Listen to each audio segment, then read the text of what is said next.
దేవుడా ఈ ప్రజల్ని కాపాడు, ఈ రైతుల్ని కాపాడు, రైతులకు మద్దతు ధర వచ్చేటట్టు చూడు, ఈ ముఖ్యమంత్రికి జ్ఞానోదయం చేయి, ఈ రాష్ట్ర ప్రజల్ని అందరినీ చల్లగా చూడమని చెప్పి రాజరాజేశ్వర స్వామిని ఇవాళ వేడుకోవడం జరిగింది.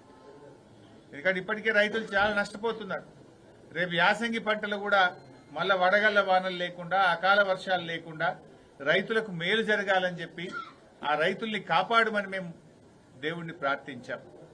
వానకాలం రైతు బంధు అయితే ఎగ్గొట్టిండు. కనీసం దేవుడా ఈ రేవంత్ రెడ్డికి జ్ఞానోదయం చేసి యాసంగి పంట కన్నా మరి ఆ 15,000 రూపాయల రైతు బంధు డబ్బులు వేయించేటట్టు ఆయన జ్ఞానోదయం చేయమని చెప్పి కూడా దేవుణ్ణి వేడుకోవడం జరిగింది. మరి ఈరోజు ఏ ఊరికి పోతే ఆ ఊరు దేవుడి మీద ఒట్టు కాదు. ఆయన పెట్టని దేవుడు ఉన్నాడా? మొత్తం ఏ ఆడికి పోతే ఆడ అన్ని దేవుళ్ల మీద ఒట్టు పెట్టిండు, చర్చి మీద ఒట్టు పెట్టిండు, దర్గాల మీద ఒట్టు పెట్టిండు. బహుశా ఈ ప్రపంచంలో దేవుళ్ల మీద ఒట్టు పెట్టిన ముఖ్యమంత్రి ఎవరు ఉన్నారంటే అది ఒక్క రేవంత్ రెడ్డి మాత్రమే. జనరల్ గా మనకెవరికైనా దేవుడు అంటే భక్తి ఉంటది, భయం ఉంటది, దేవుడు అంటే ప్రేమ ఉంటది, దేవుడు అంటే విశ్వాసం ఉంటది, నమ్మకం ఉంటది. కానీ మరి రేవంత్ రెడ్డికి ఏది లేదా నాకు అనుమానం వస్తుంది. ఎక్కడ నువ్వు కనీసం ఒట్టు పెట్టినందుకన్నా చేయాల్సి ఉండే.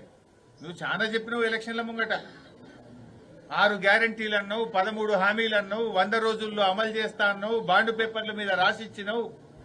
సరే అవి ఎలాగూ మోసం చేసినావు, ఎగబెట్టినావు. కనీసం దేవుళ్ల మీద ఒట్టు పెట్టినందుకన్నా 15 ఆగస్టుకు రుణమాఫీ చేస్తాడేమో అనుకున్నాం, కానీ అది కూడా చేయలేదు. ఈయన అన్నాడు 2 లక్షల పైన డబ్బులు కట్టండి నేను వేసేస్తా అన్నాడు.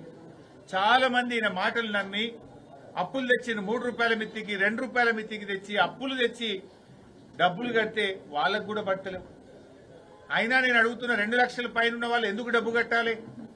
ఏందా నిబంధన? ఎందుకోసం ఆ నిబంధన పెడుతున్నావు అంటే చాలా మందికి ఎగబెడదామని. ఎవరికైనా అప్పు పుట్టకపోతే కట్టకపోతే వాళ్ళకి ఎగబెడదామని చెప్పి నువ్వు కుట్ర చేస్తున్నావు. నువ్వు చేస్తానన్న 2 లక్షలు సీదా మాఫీ చేయి. 2 లక్షల లోపలను కట్టయ్యనుడివి 2 లక్షల పైన కట్టాలనే నిబంధన ఎందుకు పెట్టినావు? నీ జీవోలో ఉన్నది ఆ నిబంధన? ఏ రూల్ ప్రకారం 2 లక్షల పైన డబ్బులు కట్టాలంటున్నావు? ఏం అవసరం, కట్టాల్సిన అవసరం ఏముంది? నువ్వు చేస్తానన్న మాఫీ ఏదో వెంటనే చెయ్యి. నువ్వు ఆలస్యం చేయడం వల్ల వడ్డీల భారం పెరుగుతుంది రైతుల మీద.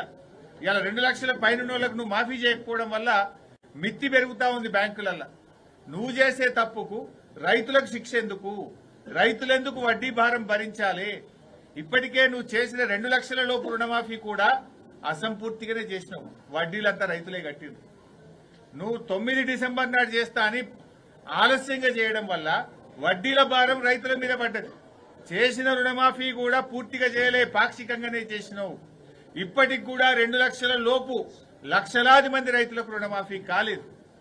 ఇవాళ ఆధార్ కార్డు తప్పుపడ్డదను, రేషన్ కార్డులో ఒకరికే రుణమాఫీ అను, లేకపోతే నీకు పెళ్లి కాలేదను, నీకు పిల్లనియ్యలేదను, రకరకాల 31 రకాల కుంటి సాకులు పెట్టి ఇవాళ సగానికి పైగా రైతు రుణమాఫీ జరగలేదు.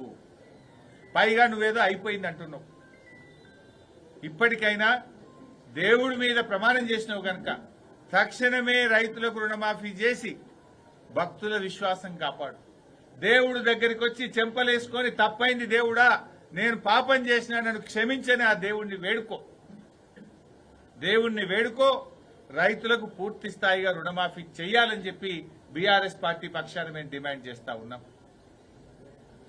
నిన్న ముఖ్యమంత్రి గారు మాట్లాడుతూ కేసీఆర్ గారి పైన మాట్లాడినారు. అసలు కేసీఆర్ గారి మీద మాట్లాడే నైతికతనే నీకు లేదు. కేసీఆర్ గారు లేని తెలంగాణ ఉద్యమం లేదు. కేసీఆర్ గారు లేకపోతే తెలంగాణ రాష్ట్రం లేదు. తెలంగాణ రాష్ట్రం లేకపోతే నువ్వు పీసీసీ అధ్యక్షుడివి కావు, ఈ రాష్ట్రానికి ముఖ్యమంత్రి కావు.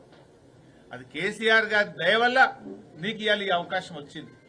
నువ్వు కేసీఆర్ గారి మీద నోరు బారేసుకుంటున్నావు. మొన్న కేసీఆర్ గారు ఏమన్నారు?